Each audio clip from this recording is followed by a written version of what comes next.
আসসালামু আলাইকুম এভরিওয়ান, সবাইকে স্বাগতম সাপ্তাহিক চাকরির পত্রিকায়।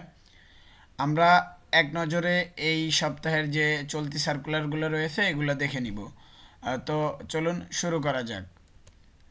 পল্লী বিদ্যুতে নিয়োগ রয়েছে। আবেদন শুরু হবে 23 অক্টোবর এবং শেষ হবে 20 নভেম্বর। ফি জমাদানের পদ্ধতি ব্যাংক ড্রাফটের মাধ্যমে। বয়সসীমা 18 থেকে 30, কোটার ক্ষেত্রে 32 প্রযোজ্য। আবেদনের পদ্ধতি হচ্ছে আপনারা সরাসরি ডাকে অথবা পল্লী বিদ্যুতে গিয়ে আপনারা এটা জমা দিতে পারবেন। মোট লোক সংখ্যা নিবে হচ্ছে গিয়ে 76 জন। এরপরে রয়েছে প্রাইমারির শিক্ষক নিয়োগ। এটা হচ্ছে সহকারী শিক্ষক পদে। টোটাল লোক সংখ্যা 395 জন। আপনাদের একটু জানাই রাখি যে এটা হচ্ছে গিয়ে মানে ঢাকা ডিভিশন এবং চট্টগ্রাম ডিভিশন বাদ পড়ছিল। তো দ্বিতীয় ধাপে আপনারা ঢাকা এবং চট্টগ্রাম দুইটা ইনক্লুডেড করছে। আপনারা সবাই করতে পারবেন, মানে এখন সকল জেলার লোক এটা আবেদন করতে পারবে। এটার বয়স সীমা হচ্ছে 18 থেকে 32 আর শিক্ষাগত যোগ্যতা হচ্ছে স্নাতক পাস। আবেদনের শেষ তারিখ হচ্ছে 27 নভেম্বর। তো এরপরে রয়েছে বাংলাদেশ বিদ্যুৎ উন্নয়ন বোর্ডে নিয়োগ। তো এটা আপনার আবেদন প্রকাশ হয়েছে 18 নভেম্বর। আপনার আবেদন শুরু হবে 24 নভেম্বর থেকে, শেষ হবে 15 ডিসেম্বর। লোক নিবে একটি ক্যাটাগরিতে 1596 জন। আর এসএসসি বা সমমান পাস লাগবে, মানে এইটা আপনারা সবাই করতে পারবেন এবং সবাই করে রাখবেন। এটা খুবই বড় একটা নিয়োগ, সবাই করে রাখবেন। যারা এসএসসি পাস আছেন এখন থেকেই চেষ্টা করেন। পড়লে আপনারা অবশ্যই এটা আপনাদের জন্য বেস্ট কার্যকর হবে। আপনারা পড়লে অবশ্যই আপনারা এটা পাশ করার সম্ভাবনা আছে, যেহেতু অনেক লোক নিয়োগ নেবে। বয়স সীমা 18 থেকে 32 বছর। ফি জমাদানের পদ্ধতি হচ্ছে টেলিটকের মাধ্যমে আপনারা আবেদন করতে পারবেন। তো এরপরে রয়েছে যুব উন্নয়ন অধিদপ্তরের নিয়োগ।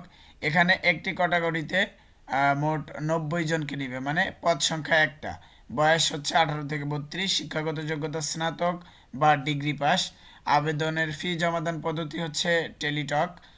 আপনার আবেদন শুরু হবে 19 নভেম্বর থেকে, শেষ হবে 18 ডিসেম্বর। এরপরে রয়েছে মাধ্যমিক ও উচ্চ মাধ্যমিক শিক্ষা বোর্ডে নিয়োগ। তো এটা 13 নভেম্বর প্রকাশ হয়েছে। আবেদন শুরু 16 নভেম্বর থেকে, শেষ হবে 16 ডিসেম্বর। আপনার ক্যাটাগরি থাকবে 5টি, পদ সংখ্যা 26 জন। প্রত্যেকটাই নারী পুরুষ উভয়ে আবেদন করতে পারবে। আর বয়স সীমা হচ্ছে 18 থেকে 30 বছর, কোটার ক্ষেত্রে 32 বছর। শিক্ষাগত যোগ্যতা এসএসসি পাস, এইচএসসি পাস, স্নাতক, স্নাতকোত্তর বা সমমান পাস, মানে পদ অনুযায়ী আর কি। বেতন গ্রেড 8,250 থেকে 26,250 স্কেল। তো এরপরে রয়েছে সেতু বিভাগে নিয়োগ। প্রকাশ হয়েছে 11 নভেম্বর। আবেদন শুরু হবে 15 নভেম্বর আর আবেদন চলবে হচ্ছে 15 ডিসেম্বর পর্যন্ত, মানে অলরেডি আবেদন চলতেছে। সেতু বিভাগে 4টি ক্যাটাগরিতে মোট 20 জন নেবে। আপনার মানে বয়স হচ্ছে 18 থেকে 30 বছর। শিক্ষাগত যোগ্যতা এসএসসি এইচএসসি, মানে স্নাতক পর্যন্ত আপনার পদ অনুযায়ী। বেতন গ্রেড 8,250 থেকে 26,590 টাকা পর্যন্ত। তো এই ছিল হচ্ছে গিয়ে এই সপ্তাহের যে চাকরির আবেদনগুলো ছিল এগুলা। এখন থেকে আপনারা নিয়মিত আমাদের চ্যানেলে চাকরি রিলেটেড সকল খবরাখবর পাবেন। এবং আপনাদের যদি কোনো বিষয় জানার থাকে অবশ্যই কমেন্ট করেন, এবং যে কোনো ধরনের চাকরির আবেদন আমাদের থেকে করিয়ে নিতে পারেন খুবই সুলভ মূল্যে। তো আপনাদের যদি কারো প্রয়োজন হয় আমাদের থেকে চাকরির আবেদন অথবা যে কোনো প্রয়োজনে আমাদের হোয়াটসঅ্যাপে যোগাযোগ করতে পারেন। আমাদের স্ক্রিনে দেওয়া হোয়াটসঅ্যাপ নাম্বারে আপনারা যোগাযোগ করবেন। ধন্যবাদ। দেখা হবে সামনের সপ্তাহে নতুন কোনো চাকরির বিজ্ঞপ্তি বা নতুন কোনো আপডেট নিয়ে। ধন্যবাদ।